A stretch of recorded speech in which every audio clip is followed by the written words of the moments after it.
Hi, my name is Emily Pickett, and I'm the Florida organizer for Moms Clean Air Force. We're a community of more than 1.5 million moms, dads, and caregivers from across the country united to fight for clean air and climate action to protect our children's health and future. We have more than 186,000 members here in Florida. We're excited to be here at Florida Climate Week 2024 to share with you the truth about natural gas. Communities across the country, including here in Florida, have been targeted by disinformation campaigns from oil and gas lobbyists attempting to greenwash the term natural gas. They portray it as clean, sustainable energy. However, natural gas is a fossil fuel and far from the environmentally friendly option the name suggests. It's crucial for all Floridians, particularly those in Hispanic communities, to understand the truth about natural gas. And that's because Hispanic communities are both targeted more by these campaigns and often overburdened by the effects of air pollution and climate change. As moms, we're committed to protecting our children and their environment. So in this session, we're unmasking what Florida's dependence on natural gas means to our health and why it's imperative to shift to clean energy sources. First, let's take a quiz to get on the same page on natural gas and its role here in the state of Florida. So question 1, what is the primary component of natural gas? Is it A, propane, B, methane, C, butane, or D, ethane? The answer is B, methane. Methane is a greenhouse gas, so its presence in the atmosphere affects the Earth's temperature and climate. Methane is emitted from a variety of human-influenced and natural sources. Methane is the second most abundant human-influenced greenhouse gas after carbon dioxide, or CO2. It accounts for about 16% of global emissions. And methane is more than 28 times as potent as carbon dioxide at trapping heat in the atmosphere. Since methane is a more accurate description, I'll be referring to natural gas as methane gas from now on in this presentation. Question 2. Methane gas is considered a fossil fuel. How is it formed? A, from the remains of ancient plants and animals. B, through the carbon reactions in the Earth's crust. C, from volcanic activity, or D, by the condensation of water vapor. The answer here is A, from the remains of ancient plants and animals. Just like every other fossil fuel, methane comes from decayed plants and animals. This is how natural gets in the name natural gas, but in reality, it loses its natural aspects the moment humans get involved with extracting it from the earth, running it through pipelines, and burning it for electricity. Question 3. Which of the following is a major use of methane gas? A, building roads, B, fueling cars, C, generating electricity, or D, tough one, making jewelry? The answer here is C, generating electricity. Most U.S. methane gas is used for generating electricity and for heating. In 2022, the electric power sector accounted for about 38% of total U.S. methane gas consumption. Florida is the 5th largest methane gas consuming state, consuming 5% of the total U.S. methane gas consumption in 2021. Moving to question 4, what percentage of Florida's energy comes from methane gas? Is it A, 12%, B, 31%, C, 75%, or D, 100%? The answer here is C, 75%. So Florida pipes in methane gas through 6,000 miles of pipeline across the state and burns it at power plants to generate the majority of our power. Nuclear power supplies 12%, and renewable resources and coal provided almost all the rest. The final question, what are the risks of Florida's over-reliance on methane gas? A, gas pipeline leaks, B, air pollution, C, respiratory disease and cancer, or D, all of the above? The answer here, unfortunately, is D, all of the above. Studies show that 30% of this gas pipeline infrastructure is susceptible to leaks due to faulty pipelines and blowouts. This puts those who live or work near pipelines at risk of explosions. And pollution from methane gas jeopardizes the health of Florida's 4 million children who are especially vulnerable to impacts of air pollution, especially the nearly 300,000 in Florida who suffer from pediatric asthma. It puts them at a heightened risk of respiratory complications. Breathing nitrogen dioxide, for example, which is emitted from burning methane gas, is associated with a variety of respiratory issues, such as inflammation of the airways, reduced lung function, asthma, and chronic bronchitis. Methane gas power plants also emit pollutants that elevate the risk of blood cancer and lung cancer.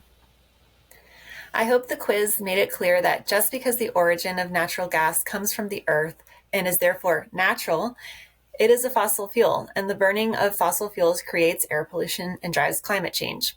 It's important for Floridians to know the truth that natural gas is methane gas, since it powers 75% of our state.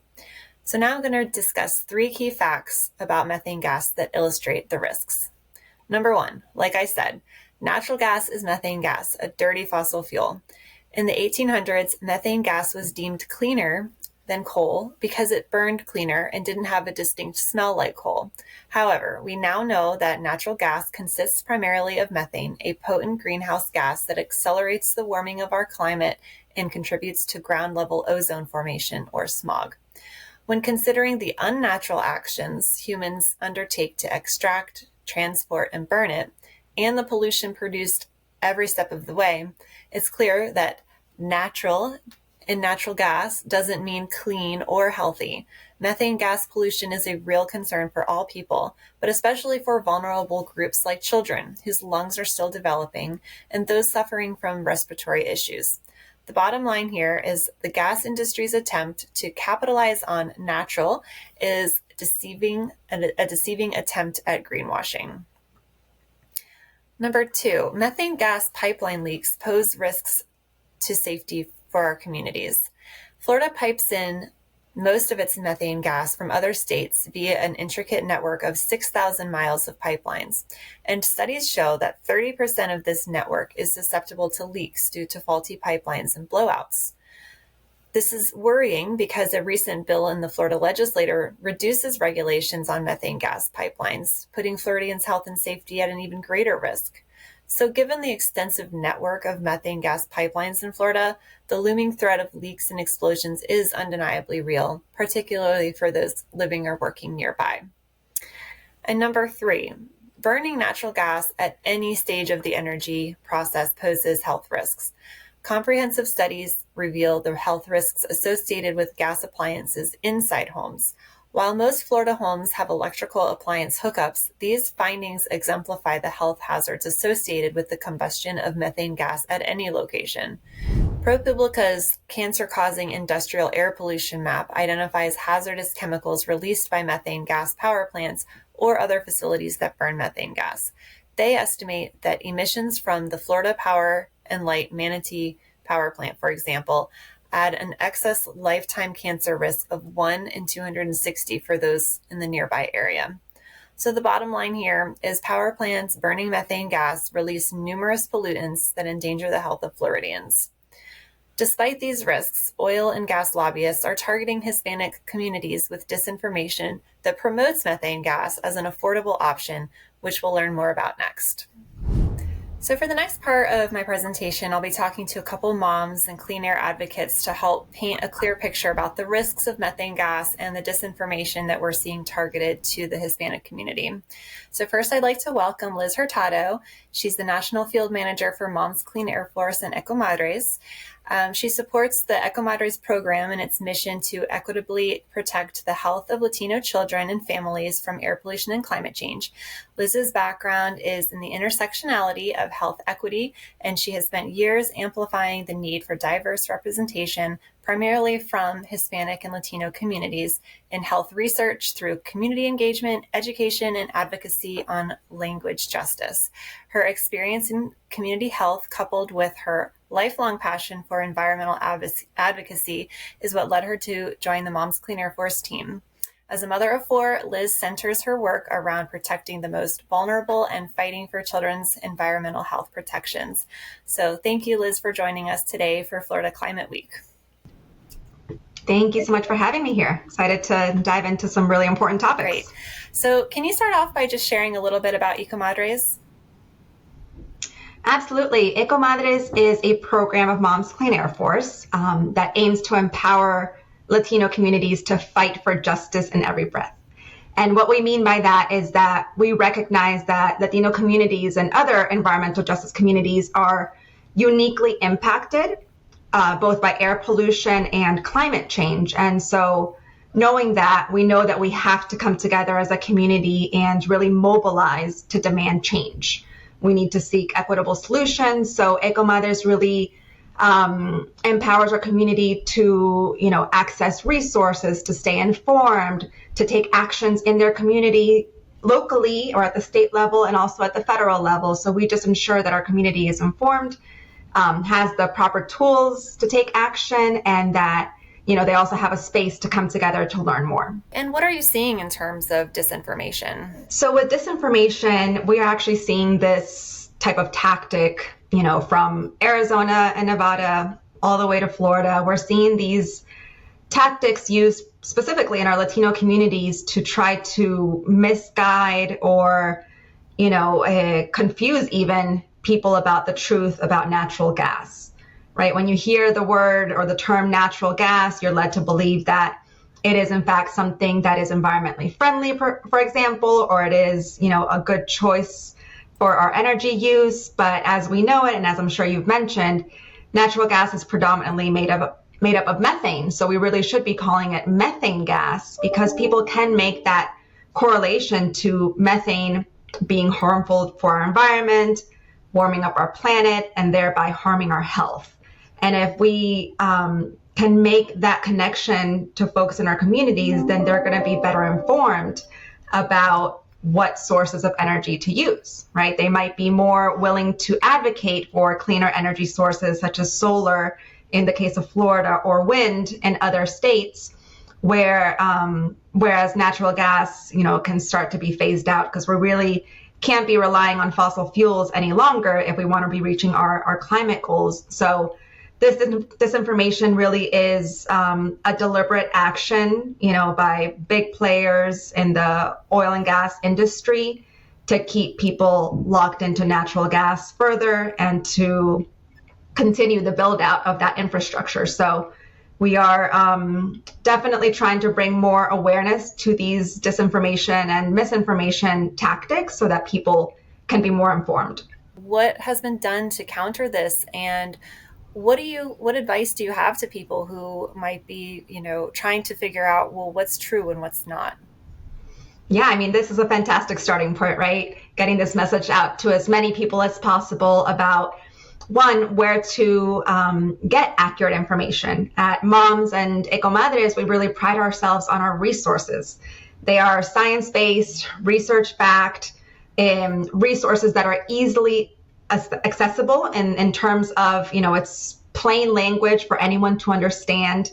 Like I said, it is backed by science, but it's translated in a way that anybody can read and understand, and really aim to inform our community in what resources or what solutions are available for all the environmental harms that we're facing. And, getting out into the community, talking to people about, do they know the truth about natural gas, and kind of help to debunk those myths that we're hearing. I know in Florida, there's been plenty of cases where folks don't even know where their energy source is coming from, right? They don't understand the connection of natural gas being piped in from other states to then use electricity. So it's even helping make those connections, and then taking the next step further to show them how you can advocate for cleaner solutions, how you can help combat these kind of tactics, and actually bring it to our legislators, for example, and say, we cannot allow our communities to be misinformed, right? Especially now in this voting year, it's such a critical time for our community to have the facts, to be able to vote, based on true information. And I mean, that's what everybody deserves, right? We have so much going on in the media trying to dissuade us or, make us think one thing or the other. And our communities really deserve to know the truth. Absolutely. Anything else that you want to share?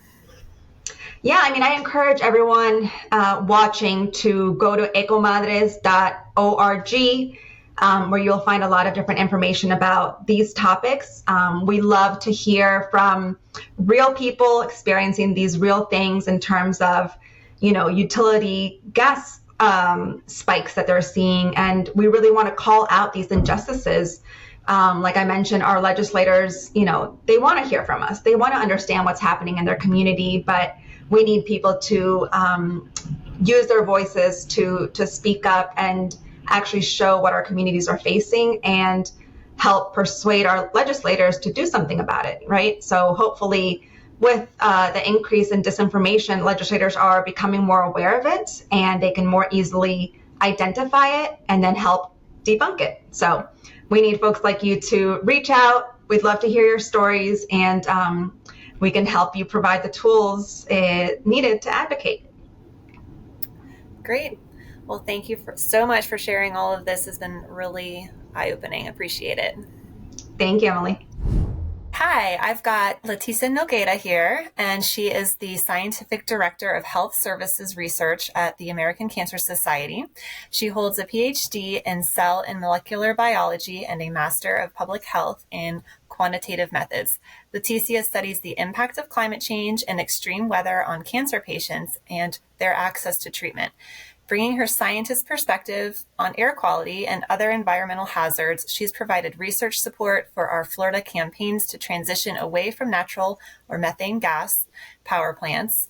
And she and I have co-authored an op-ed that appeared in the Invading Sea. Leticia is always here to help raise awareness around important Florida climate issues and lend a helping hand. So I'm excited to have her here today to ask a couple questions.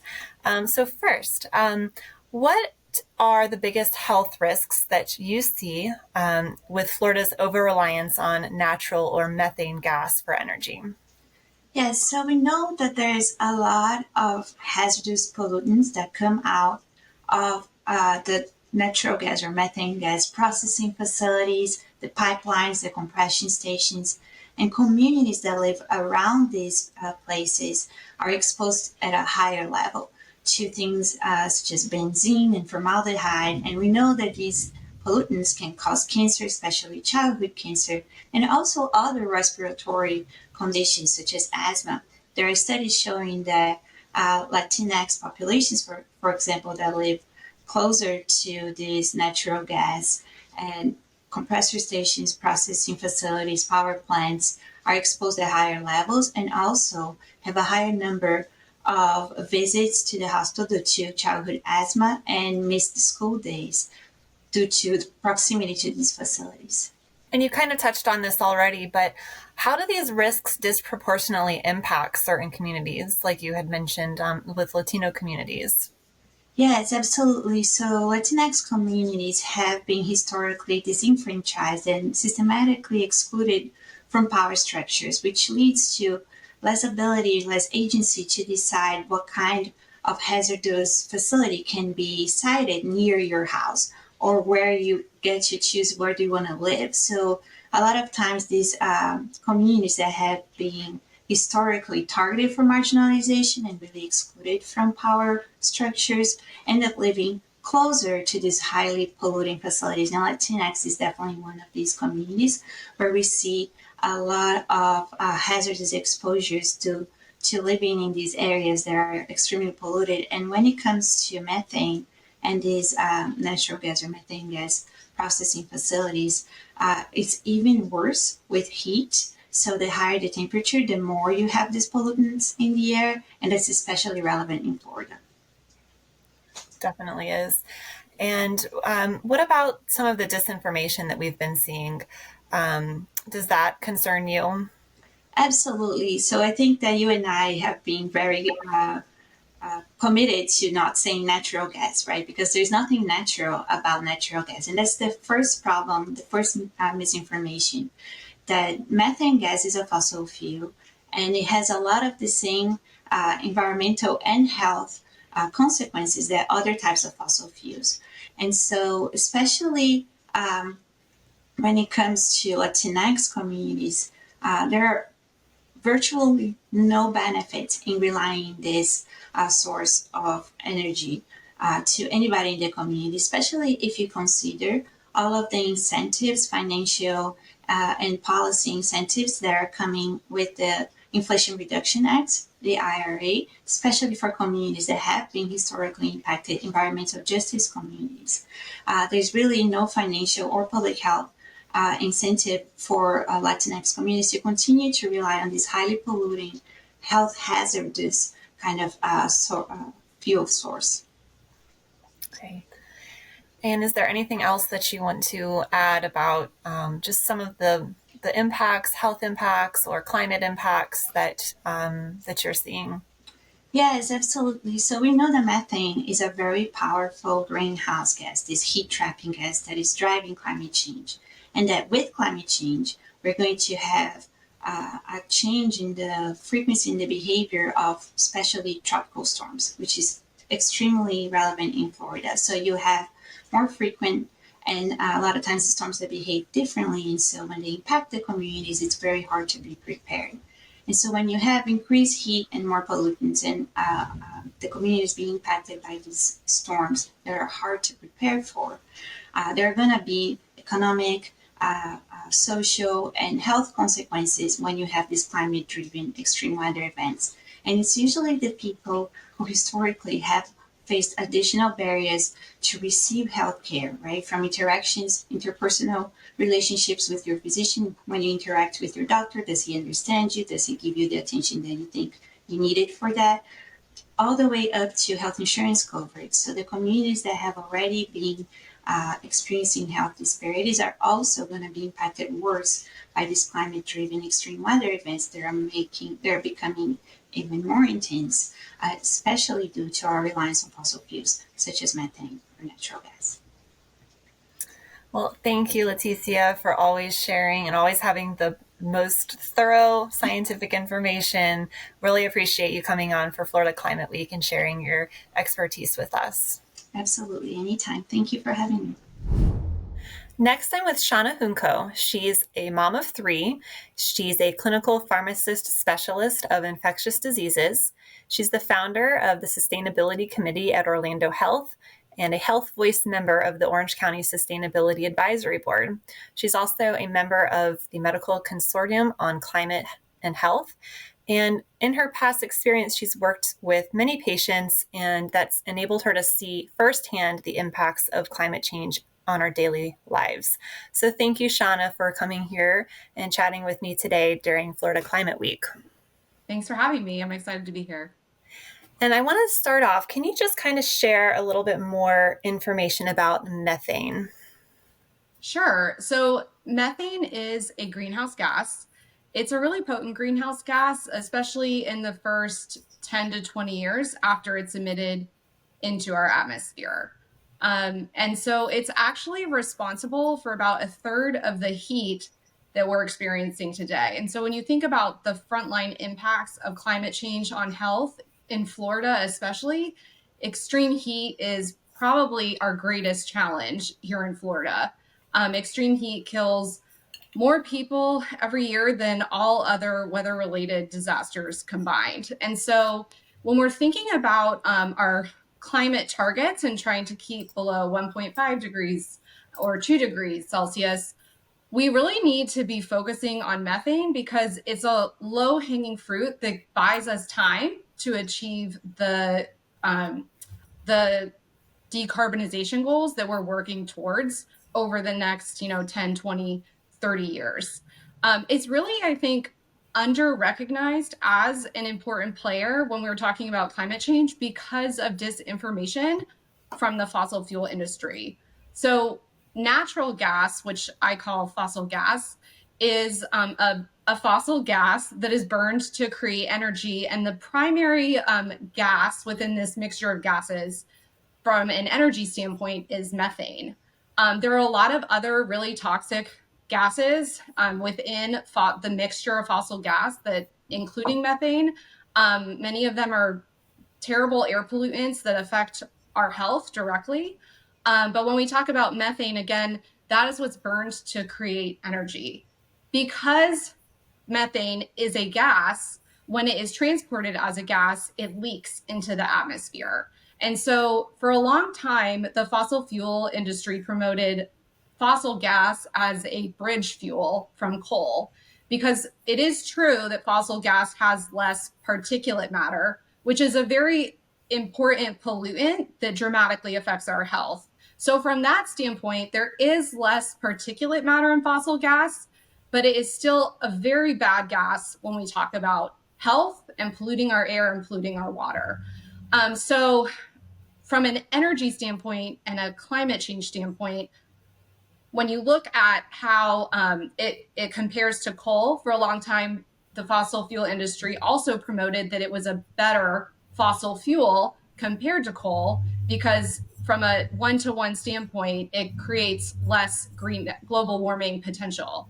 But the problem is they're looking at it from methane being burned and turning into carbon dioxide, which is another important greenhouse gas, but is much less potent than methane. The problem is, as I mentioned, methane is a gas and it leaks into the atmosphere in its very potent greenhouse warming potential state.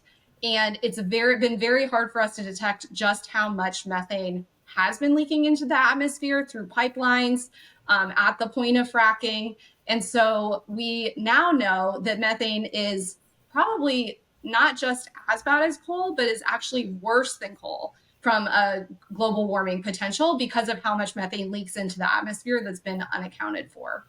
So we've seen some lobbyists try to argue that natural or methane gas is actually a reliable fuel, a reliable energy source for the future.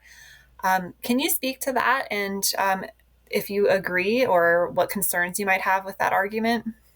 The utilities and the fossil fuel industry, they have touted fossil gas as a reliable source of energy for a long time. But it depends on what you're talking about. When the weather's nice and the system isn't stressed, yes, it can provide energy 24 hours a day, 7 days a week. But when we talk about the number of unnatural disasters that we're starting to experience, like when I was growing up in Florida, yes, we faced severe hurricanes, but we also had some hurricanes come through that did very little damage. Now, if a hurricane passes by and we get an outer band in Orlando, we experience flooding. It's not normal for tens of thousands of people to lose power for weeks at a time every time a hurricane comes through. And then to call that a reliable source of energy is, to me, a misnomer. We provide the energy, the utilities provide energy to Florida using 3/4 of it is supplied by fossil gas. If you over rely on any source of energy, it's going to become unreliable. And especially when it's distributed centrally from something like a utility. Now, if you look at solar, that can be distributed throughout an entire community. And so that can provide a lot of resiliency benefits in situations like hurricanes where there's power outages, because it's distributed, there's places along the grid still providing energy that can provide energy to homes that would have otherwise lost power. Like I said, very good insights there. Thank you so much, Shauna, for joining me for Florida Climate Week. Appreciate it. Thank you so much. As moms, we're committed to doing everything we can to protect our children and their environment. That's why we're unmasking what Florida's dependence on methane gas means to our health and providing you with reliable, fact-checked information about the importance of shifting to clean energy sources. In an age where disinformation is readily shared online, it's essential to rely on trusted sources for information. Education is key, and Mom's Clean Air Force is here to equip you with reliable information. We know with certainty that we should be reducing our reliance on fossil fuels like methane gas. Safer alternatives like solar exist and are readily available, especially in the Sunshine State. In order to protect our children now and generations to come, we must embrace clean energy. Therefore, we're urging our state lawmakers to develop a comprehensive clean energy plan for Florida. We need policy changes at the state level to pave the way for a sustainable and secure energy future, and a plan that includes a task force dedicated to creating an energy security plan to reduce our reliance on climate warming methane gas and seizing clean energy opportunities within our state. We need increased adoption of solar energy to harness Florida's abundant sunshine. And we need the adoption of energy efficiency programs through Florida's Office of Energy. Florida leaders and utilities have the responsibility to protect the well-being of our families by committing to a safe, healthy energy independence plan that promotes the use of clean energy like solar. Join us to seize this moment to secure a brighter future for our children where they can thrive in a state powered by sustainable and responsible energy practices. Together, we can pave the way for a cleaner, healthier, and more resilient Florida for generations to come. Thank you.